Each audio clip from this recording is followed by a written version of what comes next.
그리고 입법의 영역만으로 이건 해결할 수 없다고 보기 때문에 문화적으로, 뭐 교육적으로 이쪽에서 할 일이 무엇인가를 찾아가고 계속 고민을 하고 있는 상황입니다. 아무튼 이 이명박 그 빌드업 이 말씀을 좀 드리려고 하는데요. MB 정부 때도 제가 그냥 간략하게 얘기하고 잠깐 전화 연결 좀 한번 해서 지금 얼마나 심각한 상황으로 가고 있는가, 그리고 우리가 어떻게 대응하는 게 중요한가, 이런 말씀을 좀 드리려고 합니다. MB 정부 때도 민영화 추진한다. 근데 그때 이명박 씨는 민영화 계획은 없다, 악의적으로 이걸 비난하는 거다, 이런 얘기를 했었지만 이런 식으로 내용들이 나왔었죠. 예전 생방송 때도 말씀을 드렸었는데 윤석열 정부에서도 똑같이 얘기하죠. 공기업 민영화 검토한 적 없고 추진 계획도 없다, 이런 얘기를 한 거죠. 근데 이게 박근혜 정부 때 현우석 기재부 장관이 이런 말을 했었어요. 공공기관 파티는 끝났다. 방망 경영 엄격 관리하겠다. 박근혜 정부 때 얘기거든요. 2013년쯤으로 기억합니다. 근데 최근 추경호 부총리가 똑같은 말을 하죠. 공공기관 파티는 끝났다.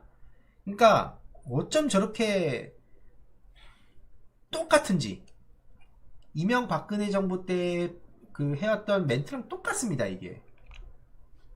그리고 조선비즈를 비롯한 언론에서 뭐라 그러냐면 뭐 저렇게 부채를 강조하면서 공공기관 정상화, 칼 빼들어, 지금 윤석열 정부가 결국에는 뭐 이런 식으로 칼을 빼들었다, 이렇게 프레임을 또 짜죠.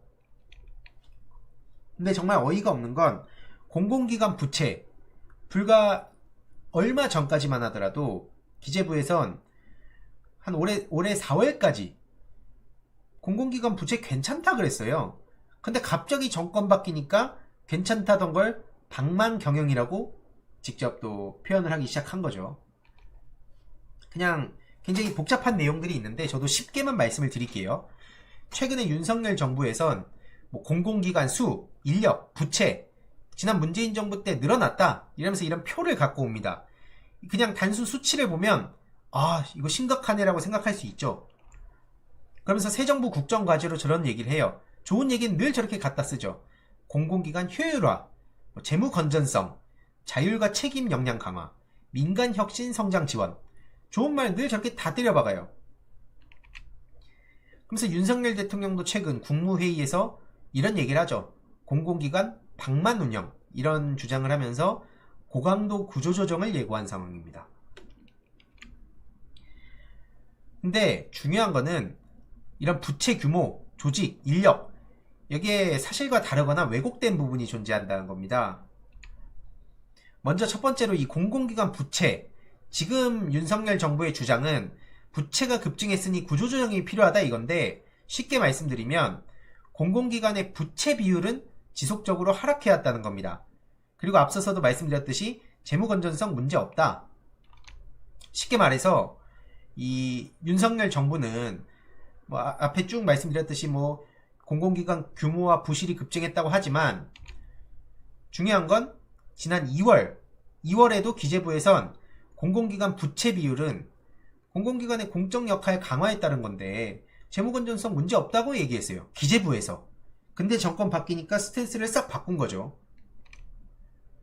그리고 이렇게 증거까지 대놓고 있습니다.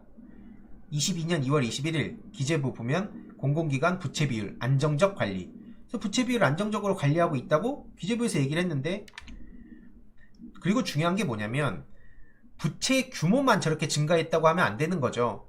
자산 총액도 함께 증가를 해서 재무 건전성의 기준인 부채 비율이 중요한 건데, 보시면 이 그래프로도 나오지만 부채 비율은 계속 지금 안정적으로 관리되고 지속적으로 하락하는 추세 아닙니까? 그러니까 부채 규모만 앞에 보셨듯이 언론에서 강조하는 게 거기에 넘어가면 안 된다. 자산 총액도 늘어났고 부채 비율을 우리가 봐야 된다. 주위에도 그렇게 말씀을 드려야 된다라는 걸 전하고 싶은 거고요. 공공기관 인력도 보면 공공기관 인력이 대폭 증가했다. 이게 결국엔 비대화와 방망 경영을 우려한다, 이런 얘기를 하고 있는데, 중요한 건 보면 채용 규모로 보면 과거와 유사 수준을 유지하고 있고, 그리고 다들 공감하시겠지만 코로나19 이후에 공공부문 일자리는 더 늘어나야 돼요. 근데 오히려 시대에 지금 역행하고 있는 거고, 이 신규 채용과 관련해서도 애초에 정규직 전환, 안전 강화, 공공보건 등 필수 소요 증원 등으로 일시적으로 상승했지만 이라고 기재부에서도 애초에 예측을 한 거예요. 이게 보시다시피 기재부에서도 이게 다 기재부에서 했던 얘기들이거든요. 코로나 고용 충격, 돌봄복지 수요 급증, 이걸 대응하려고 공공부문이 적극적인 역할을 수행한 결과고, 오히려 그 공공서비스 질을 높였다는 의견도 나왔었고, 코로나 방역 상황 관리에 기여를 했다. 뭐 보건소, 소방관 이런 필수 공공서비스 같은 경우에 이게 기재부에서 했던 얘기예요. 이게 제가 뭐 괜히 그냥 뭐 반대를 위한 반대하자는 게 아니고. 그리고 공공기관 수를 보더라도 문재인 정부에서 공공기관이 늘어났다 뭐 이러면서 또 비대화 방망경영 타령하는데, 문제는 박근혜 정부 때 추경호 부총리가 기재부 차관이었습니다. 그때 공공기관 수가 더 늘어났는데, 만약에 그 늘어난 게 문제라면 애초에 이 책임은 국회와 기재부에 있다는 거죠. 왜 기재부에 문제가 있냐? 그 공공기관 지정은 막 하고 싶다고 막 되는 게 아니고 공공기관 운영법상 요건과 절차를 따라야 되는 겁니다. 그래서 여기 이렇게 5조, 6조, 7조 내용이 있는데, 핵심은 기재부 협의를 거치게 되고 기재부 장관의 기관 신설의 타당성을 심사를 받아야 돼요. 근데 앞서 말씀드렸듯이 박근혜 정부 당시의 추경호 부총리가 기재부 차관이었다는 겁니다. 근데 지금 와가지고 갑자기 저렇게 태세 전환하는 걸 뭐라고 받아들여야 되냐는 거죠.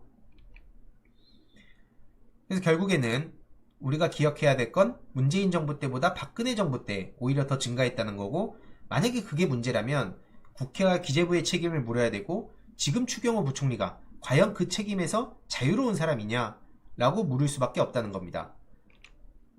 공공기관 생산성에 대한 얘기도 많이 하죠. 생산성이 악화됐다 늘 하는 얘기예요. 생산성이 악화돼서 민영화를 해야 된다 뭐 이런 식으로 얘기를 하는데, 중요한 건 그 업무 효율을 노동 생산성 지표를 사용해야 되는데, 이번에 코로나 영향으로 낮게 나오는 1인당 영업이익 지표를 사용했다고 합니다. 그러니까 한마디로 눈에 보이는 거를 그 다른 수치를 갖고 와가지고 최대한 이 생산성이 악화됐다 뭐 이런 식으로 얘기를 하려는 거죠. 그래서 그걸 주장하기 위해서 수십 년간 원래는 업무 효율 평가 지표로 노동 생산성을 사용했는데, 이번에는 코로나19 때문에 악화될 수밖에 없는 그런 1인당 영업이익을 사용했다는 비판을 받을 수밖에 없는 거고, 기재부는 당기순이익하고 이자보상 채무 일시적 하락을 사전에 예상을 했어요. 이게 또 그러니까 화가 나는 겁니다. 보시다시피 이게 9월 1일자 기사인데 8월 31일, 작년 8월 31일이죠. 이게 매년 그 중장기 재무관리 계획서를 또 내는데, 이때 당시에 어떤 내용이 있었냐? 당기순이익의 경우 21년엔 코로나 영향과 유가 상승, 이걸로 전년 대비 감소한 것으로 전망되지만 22년과 25년에는 다시 회복될 것으로 예상한다는 게 기재부에서 공식적으로 낸 내용이에요. 이게 근데 정권 바뀌었다고 저런 식으로 스탠스를 바꾸고 지금 장난을 칩니까? 그리고 공공기관 보수 수준도 대기업보다도 높다 그러면서 뭐 이 언론에서 일부 그렇게 보도를 하는데, 중요한 거는 이게 그 보수를 측정하는 이 수치가 뭐 어디서부터 어디까지 대기업으로 보냐 뭐 이런 거에 따라 다 달라지지 않겠습니까? 근데 대기업 평균 연봉이 1억이라는 기사도 나온 게 있어요. 근데 이거를 그 굉장히 낮게 측정을 해가지고 그런 식으로 여론전하는 데 쓴 거죠. 그리고 더 중요한 건 지금 1인당 GDP가 3만 불, 지금 뭐 3만 5천 불까지 갔다는 얘기를 들었는데, 이런 대한민국 국제적 수준에 맞춰서 노동자 임금이 올라가는 건 당연한 거 아닙니까? 근데 소득주도 성장, 뭐 최저임금 인상이라든지 비정규직 정규직화라든지 이런 거 엄청나게 많은 비난을 해오면서 결국엔 지금 정권 바뀌니까 일부 고소득층, 뭐 부자 감세 얘기하고, 뭐 법인세 최고세율 25로 22%로 낮춘다 하고, 뭐 결국에 이런 얘기하면서 임금은 또 인상하지 말라 그랬잖아요. 최근에 노동자 임금은 하향 평준화하려는 거, 이 자체에 대한 비판도 당연히 해야 된다 생각합니다. 그리고 공공기관 청사도 호화청사란 프레임을 씌워요. 근데 이거는 어떤 그 상황이냐면 혁신도시 활성화를 하려고 정부 지침, 법률이 정한 기준에 따라 이전하고 그냥 신축을 한 거예요. 방망 경영이라는 것과는 전혀 무관한 건데 지금 현 정부에서는 저렇게 호화청사 프레임을 씌워가지고 또 이게 막 방망 경영의 빌드업으로 쌌지만 중요한 건 다들 공감하시듯이 국가 균형 발전, 뭐 혁신도시 조성 이런 그런 특별법들에 따라서 공공기관이 지방으로 이전하게 된 거죠. 근데 그런 그 신규 청사는 기재부 장관, 국토교통부 장관 이들의 지침과 허가 아래서 신축이 되는 겁니다. 그리고 기존에 있었던 그 많은 직원들은 그럼 어떻게 합니까? 그러니까 애초에 세종시 정부청사와 동일 기준인 이 1인당 17.1평을 적용해서 신사옥 부지를 산정했다고 합니다. 그리고 오히려 신규 인원이 증가한 그 곳은 기준에 못 미치는 그런 협소한 상황이라고도 하는데 지금 저런 식으로 엄풀을 하고 있는 거죠. 이렇게 보시면 기재부에서 분명히 이런 얘기를 했다는 게 굉장히 중요한 거예요.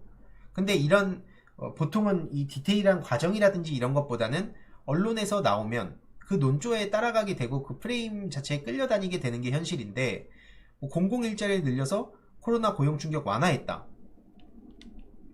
뭐 이런 얘기를 했는데 대놓고 갑자기 입장이 바뀌어지니까 최근에 그 나라살림연구소란 데에선 공공기관 방망 경영은 사실이 아니다. 이렇게 지적을 한 거죠. 그래서 최근에 지금 현 상황을 놓고 정부가 지금 저렇게 앞서 보셨듯이 공공기관 때리기에 나선 건 공공영역을 시장에 넘겨주는 민영화를 위한 빌드업이다. 이런 지적이 나오는 거고 정말 심각한 상황으로 가고 있다는 거예요. 그래서 앞서 말씀드렸지만 부채 규모가 아니라 부채의 비율로 판단하는 게 중요한데 그 지금 비율을 보면 앞서 보셨듯이 감소 추세고 특히 지금 상당한 부채를 가지고 있는 한전을 제외한다고 보면 나머지 공공기관의 부채 비율은 더욱더 민간 기업에 근접하다는 겁니다. 심지어 그 재무위험 기관으로 선정된 곳이 몇 군데 있어요. 뭐 한국가스공사, 한국석유공사, 한국광해광업공단, 대한석탄공사, 한전하고 여기를 제외하면 오히려 민간 기업보다도 부채 비율이 낮아질 가능성도 있다는 분석까지 나오고 있는 겁니다. 그래서 결국엔 그 한전과 자원 관련 공공기관이 방만 운영한 거냐?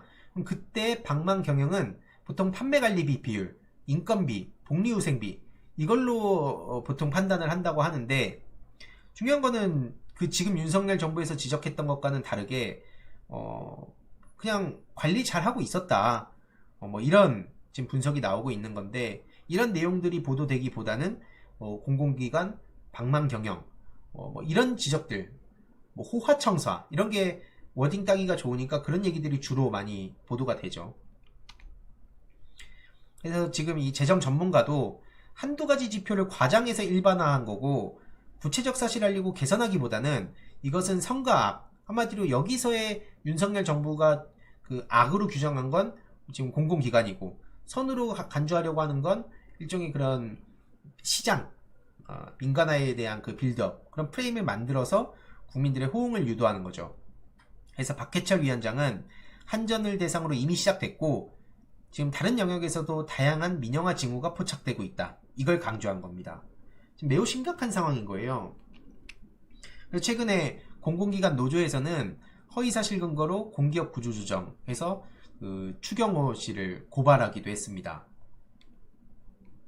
지금 매우 이 상황 자체가 심각하고 황당하게 흘러가고 있는 게 현실인데 보시면 최근에 7월 7일자 기사거든요. 프랑스에서도 에너지 주권 확보를 하겠다면서 전력 공기업을 다시 국유화하고 있습니다. 그러니까 시장 통제를 위해서 정부 지분 100% 확대를 추진하고 왜냐면 지금 우크라이나 전쟁이라든지 이런 거 위기로 인해서 자국 에너지 기업을 보호하겠다. 시장에 대한 통제를 강화하겠다. 이렇게 하고 있어요. 근데 프랑스는 2000년대 초반부터 민영화 길을 걸었는데 지금 다시 국유화하고 있습니다. 근데 지금 윤석열 정부는 어떻습니까? 문재인 정부 반대를 위한 반대 나하고 이명박근혜 시즌2 만들어가지고 다시 민영화 빌드업 쌓는 거 아니냐. 그러니까 전 세계적으로 지금 역행하고 있다는 비판을 피할 수가 없는 거죠. 특히 지금 중요한 건 신자유주의 체제에 대한 비판 얼마나 많았습니까? 이로 인해서 그 불평등, 양극화 문제 어마어마하게 논란이 됐는데도 불구하고 지금 윤석열 정부는 부자 감세 타령하고 있고, 유럽이나 미국에서는 공평조세 제도를 도입하자는 논의를 하고 있고, OECD나 월드뱅크 이런 데서도 포용적인 성장 정책을 추진해야 된다는 지적이 나오고 있는데, 문제는 문재인 정부에서 그런 뭐 포용적인 성장 정책을 추진한다면 그것도 뭐 최저임금 때문에 뭐 자영업자들 망한다 이런 따옴표 하나 만들어 가지고 그냥 무지막지하게 때려댔죠. 모든 게 다 잘못된 것처럼. 그래놓고 지금 하는 게 저렇게 시대에 역행하는 발언들 하고 있는 거예요. 그래서 이런 내용도 절대로 우리가 잊어서는 안 된다고 생각합니다. 결국에는 민영화하게 되면 뭐 요금 인상 같은 거 했을 때 누가 어떻게 막겠습니까? 그러니까 필수재, 뭐 필수 에너지 이런 것들에 대해서는 절대 안 된다. 매우 심각한 건데 지금 다른 이슈들이 너무 황당한 소식들이 이게 막 덮여지고 있고, 결국엔 말은 아까 보여드렸지만 되게 좋은 말 다 쓰죠. 경쟁 체제 도입, 뭐 경영 선진화, 시장 개방, 지분 매각, 민간 중심, 이익 공유, 경쟁 체제 독점 완화, 민간 위탁, 경쟁적 시장 구조, 이런 단어들이 실질적으로는 민영화나 같은 말이다. 그래서 언론 보도를 보실 때 좀 참고하실 필요가 있는 것 같아서 말씀을 드렸고,